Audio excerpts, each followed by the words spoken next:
नीतीश कुमार बिहार की राजनीति के एक ऐसे नेता हैं जिनकी चालें अक्सर अप्रत्याशित रही हैं। उनके फैसलों ने हमेशा राजनीति के समीकरणों को हिलाकर रख दिया है। अब फिर से 28 अक्टूबर को बुलाई गई इमरजेंसी बैठक ने राजनीतिक गलियारों में हलचल मचा दी है। इस बैठक में पार्टी के तमाम विधायकों, सांसदों और मंत्रियों को बुलाया गया है और अटकलें लगाई जा रही हैं कि नीतीश एक बार फिर से बिहार की राजनीति में खेला करने जा रहे हैं। नीतीश कुमार की राजनीति का इतिहास ऐसा रहा है कि वे कभी किसी एक विचारधारा के प्रति समर्पित नहीं रहे। उन्होंने सत्ता में बने रहने के लिए कई बार पाला बदला है और इस बार भी ऐसा ही कुछ होने की आशंका जताई जा रही है। हालांकि आधिकारिक रूप से इसे पार्टी की रूटीन मीटिंग कहा जा रहा है, लेकिन नीतीश कुमार के अतीत को देखते हुए इसे महज एक साधारण बैठक मान लेना भी गलती होगी।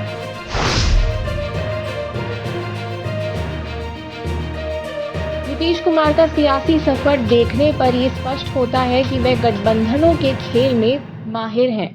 पिछले कुछ सालों में उन्होंने भारतीय जनता पार्टी यानी कि भाजपा के साथ गठबंधन कर सत्ता में अपनी पकड़ मजबूत की थी, लेकिन इसके बावजूद उनके और भाजपा के रिश्तों में हमेशा दरार रही। नीतीश ने समय समय पर विपक्षी दलों से भी नजदीकियां बढ़ाई हैं और जब भी उन्हें लगा कि भाजपा से दूरी बनानी चाहिए, उन्होंने बिना किसी हिचकिचाहट के ऐसा किया।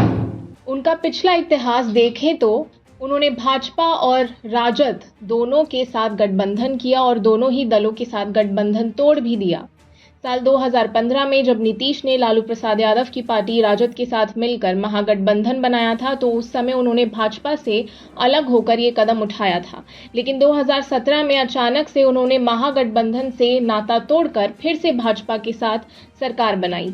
ये चाल इतनी अप्रत्याशित थी कि बिहार की राजनीति में इसे एक बड़ा उलटफेर माना गया।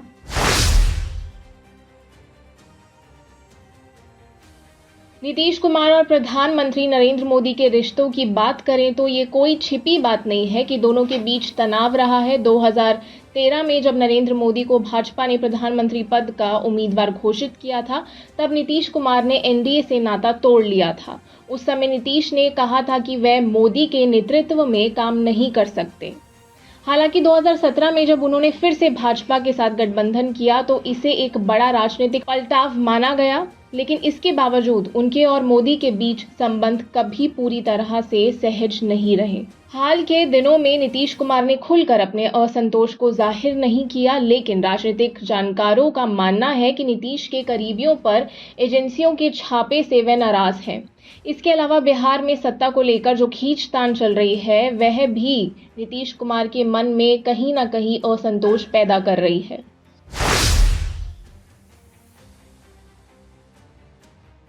अट्ठाईस अक्टूबर को बुलाई गई इमरजेंसी बैठक को लेकर राजनीतिक पंडितों का मानना है कि अगले 72 घंटे बिहार की राजनीति के लिए बेहद निर्णायक हो सकते हैं। क्या नीतीश कुमार एक बार फिर से अपने पुराने सियासी खेल का हिस्सा बनने जा रहे हैं? क्या वे भाजपा से नाता तोड़कर फिर से महागठबंधन का हिस्सा बनेंगे या फिर कोई और बड़ा राजनीतिक दांव खेलेंगे?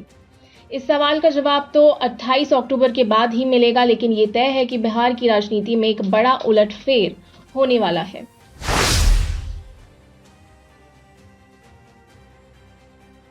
हाल के महीनों में नीतीश कुमार की कोशिशें विपक्षी दलों को एकजुट करने की रही है। वे लगातार विपक्षी दलों के नेताओं से मुलाकात कर रहे हैं और उन्हें एक मजबूत गठबंधन बनाने की कोशिश कर रहे हैं।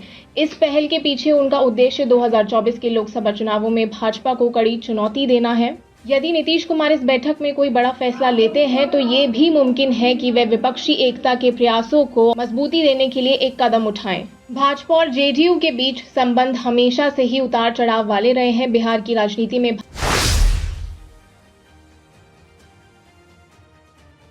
भाजपा और जेडीयू ने साथ मिलकर सरकार चलाई है, लेकिन उनके रिश्ते में हमेशा से एक अजीब सी खटास रही है। हाल के दिनों में बिहार में भाजपा के नेताओं ने भी नीतीश कुमार के खिलाफ बयान दिया है। ये दर्शाता है कि दोनों दलों के बीच तनाव लगातार बढ़ रहा है। नीतीश कुमार, जो कि अपने सधे हुए राजनीतिक फैसलों के लिए जाने जाते हैं, शायद अब भाजपा से पूरी तरह से किनारा कर सकते हैं। यदि ऐसा होता है तो बिहार की राजनीति में एक बड़ा भूचाल आ सकता है, क्योंकि भाजपा और जेडीयू के गठबंधन टूटने से राज्य की सत्ता का समीकरण पूरी तरह से बदल जाएगा।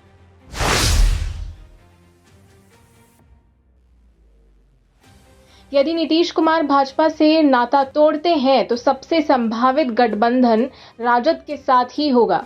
लालू प्रसाद यादव और तेजस्वी यादव के साथ नीतीश कुमार पहले भी काम कर चुके हैं और यदि एक बार फिर से महागठबंधन बनता है तो बिहार में विपक्षी दलों की ताकत में जबरदस्त इजाफा होगा। इसके अलावा कांग्रेस भी इस महागठबंधन का हिस्सा हो सकती है और ये गठबंधन भाजपा के खिलाफ एक बड़ी चुनौती पेश कर सकता है।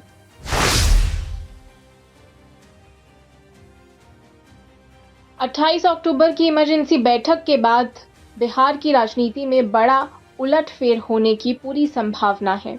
नीतीश कुमार का ये कदम भाजपा के लिए एक बड़ा झटका हो सकता है और यदि वह महागठबंधन की ओर बढ़ते हैं तो 2024 के चुनावों के लिए विपक्षी दलों की रणनीति में बड़ा बदलाव आ सकता है। आने वाले 72 घंटे बिहार की राजनीति के लिए बेहद महत्वपूर्ण होंगे और देश की नजरें इस बात पर टिकी होंगी कि नीतीश कुमार क्या फैसला लेते हैं। क्या वह एक बार फिर से अपनी सियासी चाल से सबको चौंकाएंगे या फिर इस बार कोई नई रणनीति अपनाएंगे। इसका जवाब जल्द ही सामने आएगा और ये बिहार के भविष्य के लिए निर्णायक साबित हो सकता है।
और आप हमसे जुड़े रहने के लिए सब्सक्राइब करें YouTube पर, फॉलो करें Twitter पर और लाइक करें Facebook पर। और ज्यादा जानकारी के लिए आपको टाइप करना होगा सिर्फ न्यूज़ नशा।